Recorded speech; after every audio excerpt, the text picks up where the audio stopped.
Di jantung Provinsi Uva, Sri Lanka, tersembunyi sebuah permata bernama Ella. Tak banyak desa yang mampu membuat wisatawan terdiam karena takjub, namun Ella melakukannya hanya dalam hitungan detik. Dikenal sebagai salah satu desa paling indah di Sri Lanka, Ella bukan sekadar tempat wisata, ia adalah perpaduan harmonis antara alam, budaya, dan kedamaian yang hampir tak tergantikan. Bayangkan bangun pagi dengan pemandangan perbukitan hijau yang tak berujung, kabut lembut menari di antara lembah, dan udara pegunungan yang segar menyusup hingga ke paru-paru. Itulah wajah pagi di Ella. Dari kejauhan, deretan perkebunan teh seperti selimut hijau raksasa yang menghiasi tubuh-tubuh gunung. Tidak berlebihan jika dikatakan, Ella adalah lukisan alam yang hidup. Ella menyuguhkan destinasi yang tak hanya cantik, tapi juga punya jiwa petualangan. Tantangan yang menggoda pendaki. Dari puncaknya, mata akan dimanjakan dengan panorama 360 derajat yang membuat setiap langkah mendaki terasa sepadan. Sebuah mahakarya kolonial Inggris yang masih berdiri gagah. Ketika kereta melintas di atas lengkungannya, momen ini menjadi salah satu foto paling ikonik di media sosial dunia. Pendakian ringan dengan hasil yang luar biasa. Dari sini, kamu bisa menyaksikan matahari terbit dengan latar pegunungan yang seakan melambai ke langit. Ella adalah pelarian terbaik dari hiruk-pikuk dunia modern. Suasananya tenang, udaranya bersih, dan waktu seakan berjalan lebih lambat. Cocok untuk mereka yang ingin meditasi, yoga, menulis, atau sekadar merenung di tengah keindahan alam. Di balik pemandangan spektakulernya, Ella adalah rumah bagi orang-orang yang ramah, sederhana, dan penuh senyum. Mereka menjaga budaya lokal, menjamu tamu dengan hati terbuka, dan memberi makna baru pada kata hospitalitas. Menginap di homestay Ella bukan hanya tidur di ranjang, tapi merasakan kehidupan Sri Lanka yang sesungguhnya. Ella adalah tanah surga teh Sri Lanka. Di sela-sela pegunungan, tersebar pabrik teh tua yang masih aktif. Disinilah kamu bisa menyaksikan proses pembuatan teh dari daun hingga siap saji, bahkan mencicipinya sambil menikmati panorama dari balkon pabrik yang menghadap lembah. Rasanya, tak hanya nikmat, tapi juga penuh rasa sejarah dan alam. Ella bukan sekadar tempat untuk dikunjungi, tapi tempat untuk dihayati. Ia memberi lebih dari sekadar foto dan kenangan, ia memberi pengalaman spiritual, ketenangan pikiran, dan rasa syukur mendalam atas ciptaan Tuhan. Banyak wisatawan menyebut perjalanan kereta dari Kandy ke Ella sebagai rute kereta api paling indah di dunia. Kereta melintasi hutan hujan, ladang teh, terowongan tua, dan lembah hijau, seolah menembus lukisan hidup. Tiketnya murah, namun pemandangannya tak ternilai. Para traveler bahkan rela berdiri berjam-jam hanya untuk menikmati keindahannya dari pintu kereta yang terbuka. Nine Arches Bridge dibangun pada masa kolonial Inggris tanpa menggunakan satu paku besi pun. Jembatan ini sepenuhnya dibangun dari batu bata, batu, dan semen. Arsitekturnya sangat presisi sehingga tetap kokoh meski dilewati kereta berat setiap hari, sebuah keajaiban teknik sipil yang jarang diketahui orang. Di beberapa bukit di sekitar Ella, pengunjung kadang menjumpai kambing lokal yang bisa memanjat tebing curam. Mereka memiliki kemampuan luar biasa untuk menapaki lereng hampir vertikal, membuat banyak wisatawan terkejut dan keheranan. Ada yang menyebut mereka, Goat Ninja dari Sri Lanka. Ella menjadi lokasi favorit untuk para digital nomad atau traveler yang sedang melakukan digital detox, yaitu menjauh dari internet, gadget, dan media sosial. Bahkan, ada penginapan khusus yang tidak menyediakan Wi-Fi, karena pengelolanya ingin tamu benar-benar terhubung dengan alam, bukan layar. Ravana Falls, air terjun setinggi 25 meter ini dipercaya sebagai lokasi persembunyian legendaris Raja Ravana dari kisah epik Ramayana. Penduduk lokal percaya tempat ini menyimpan energi spiritual kuno, dan beberapa peziarah datang untuk bermeditasi atau membersihkan diri secara ritual. Saat malam tiba dan kabut mulai turun, Ella menjadi sangat hening, namun justru dari sinilah muncul keunikan. Suara kodok, jangkrik, dan burung malam terdengar berirama seperti lagu alam, bahkan ada yang mengatakan mereka bisa mendengar lagu meditatif dari alam itu sendiri. Beberapa wisatawan menyebut ini sebagai pengalaman sound healing alami, yang tak pernah mereka rasakan di tempat lain. Pernah membayangkan ngopi di tengah ladang teh? Di Ella, ada kafe kecil bernama Tea Train Cafe, yang lokasinya benar-benar di tengah hamparan kebun teh. Dari sini, kamu bisa menyeduh teh hangat sambil menatap langsung kereta yang lewat di kejauhan dan kabut yang menari di atas bukit. Ella bukan hanya cantik dan damai, tapi juga penuh keajaiban tak terduga. Dari jembatan tanpa paku, air terjun mistis, kambing pemanjat tebing, hingga lagu malam dari alam, semua membentuk pengalaman yang unik, aneh, dan luar biasa.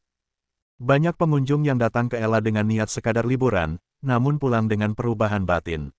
Suasana desa yang hening, pemandangan yang menyejukkan, dan interaksi hangat dengan penduduk setempat menciptakan pengalaman kontemplatif dan reflektif. Banyak yang menyebut Ella sebagai tempat penyembuhan mental dan spiritual secara alami. Saya datang ke Ella untuk 3 hari, tapi tinggal 3 minggu. Rasanya seperti pulang ke hati saya sendiri, pengakuan traveler dari Jerman. Meski masih terlihat tradisional, Ella kini mulai mengalami dampak dari industrialisasi pariwisata.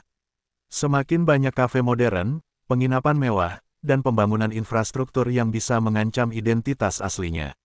Penduduk lokal pun terbelah antara menyambut peluang ekonomi dan menjaga kearifan lokal. Beberapa warga menyuarakan kekhawatiran, kami ingin desa kami tetap tenang dan hijau. Tapi kami juga ingin pendidikan dan penghasilan yang lebih baik untuk anak-anak kami. Dengan meningkatnya jumlah wisatawan, muncul pula tantangan lingkungan. Sampah plastik mulai terlihat di jalur-jalur pendakian, dan beberapa aliran sungai mulai kehilangan kejernihannya. Namun sisi baiknya, muncul komunitas lokal dan relawan asing yang aktif mengadakan aksi bersih-bersih gunung dan edukasi wisata hijau. Tanpa disadari, Ella kini menjadi pusat berkumpulnya komunitas spiritual dari berbagai negara. Terdapat pusat yoga, meditasi, pelatihan penyembuhan holistik, bahkan pertemuan budaya lintas agama. Dalam keheningan alam Ella, lahirlah percakapan lintas keyakinan yang damai dan mendalam. Salah satu sisi yang belum banyak diketahui adalah terowongan kereta tua yang konon berhantu. Beberapa pendaki dan warga pernah mengaku mendengar langkah kaki atau suara-suara aneh di malam hari di sekitar jalur menuju Nine Arches Bridge. Terowongan ini dulunya dibangun oleh pekerja India pada masa kolonial, dan banyak kisah kelam tertinggal di dalamnya. Di balik ketenangan desa, banyak anak muda Ella yang bermimpi besar, menjadi penulis, seniman, ahli teh, atau pemandu internasional. Meski berasal dari desa kecil, mereka belajar bahasa Inggris sendiri dari para traveler, dan ikut kelas online lewat koneksi terbatas. Mereka percaya, desa kecil tak berarti mimpi kecil. Di balik panorama menawan, Ella juga menyimpan sisi rapuh, dinamis, dan sangat manusiawi. Ia bukan hanya destinasi alam, tetapi ruang kehidupan yang terus bertumbuh, mencari harmoni antara tradisi dan modernitas, antara keindahan dan tantangan. Meski Ella tampak seperti surga bagi para pelancong, kehidupan sehari-hari masyarakat lokal tidak selalu seindah lanskap alamnya. Di balik hamparan kebun teh, homestay yang nyaman, dan senyum hangat penduduk, tersembunyi cerita-cerita perjuangan hidup yang jarang terdengar oleh dunia luar. Banyak warga Ella, khususnya perempuan, bekerja di perkebunan teh sejak matahari belum muncul. Dengan keranjang besar di punggung dan tangan cekatan, mereka memetik pucuk teh satu demi satu, sering kali dalam cuaca dingin dan lembab. Bayaran mereka, hanya sekitar 300–500 rupiah Sri Lanka per hari, sekitar Rp15.000–Rp25.000 bergantung pada jumlah daun yang dipetik. Kami bekerja keras agar anak-anak kami bisa sekolah. Teh ini bukan hanya minuman bagi wisatawan, tapi hidup kami, ibu pemetik teh, usia 42 tahun. Meski ada sekolah di Ella, kualitas pendidikan masih tertinggal dibanding kota besar. Beberapa anak harus berjalan kaki lebih dari 5 km melewati perbukitan untuk sampai ke sekolah. Tak jarang mereka belajar tanpa buku lengkap atau akses internet. Namun semangat mereka luar biasa. Banyak remaja belajar bahasa Inggris dari turis atau volunteer luar negeri, menunjukkan betapa mereka haus ilmu dan ingin maju, meski terbatas oleh keadaan. Mayoritas rumah di Ella masih terbuat dari batu bata dengan atap seng atau genteng sederhana. Beberapa keluarga tinggal bersama 3 generasi dalam satu rumah kecil. Listrik sudah tersedia, tapi pemadaman masih sering terjadi. Air bersih pun bergantung pada musim, saat kemarau, warga harus berjalan jauh ke mata air pegunungan untuk mengisi jerigen. Di Ella, perempuan memikul tanggung jawab besar, mengurus rumah, mengasuh anak, dan bekerja di ladang. Meski peran mereka vital, suara mereka seringkali masih dipinggirkan dalam pengambilan keputusan komunitas. Namun kini, mulai muncul gerakan kecil pemberdayaan perempuan melalui kerajinan tangan dan koperasi lokal. Banyak keluarga di Ella kini bergantung pada penghasilan dari pariwisata, menjadi pemandu lokal, membuka warung makan, atau menyewakan kamar. Namun ketika musim sepi datang, terutama saat pandemi lalu, ekonomi desa terpukul keras. Ini menyadarkan mereka bahwa keindahan alam saja tidak cukup, dibutuhkan ketahanan dan diversifikasi ekonomi. Upacara adat, seperti festival perahera atau pemujaan pada dewa-dewi alam, masih dilakukan, tapi semakin jarang dihadiri generasi muda. Pengaruh globalisasi, media sosial, dan masuknya budaya asing membuat sebagian anak muda lebih tertarik pada gaya hidup kota. Kami ingin anak-anak mengenal dunia, tapi jangan sampai lupa akar kami, seorang tetua desa di Ella. Ella adalah tempat yang luar biasa, namun seperti tempat lain di dunia, keindahannya menyimpan realitas yang harus dipahami, bukan disembunyikan. Kehidupan masyarakatnya penuh semangat, kerja keras, dan cinta pada tanah mereka, meski tantangan tak pernah absen.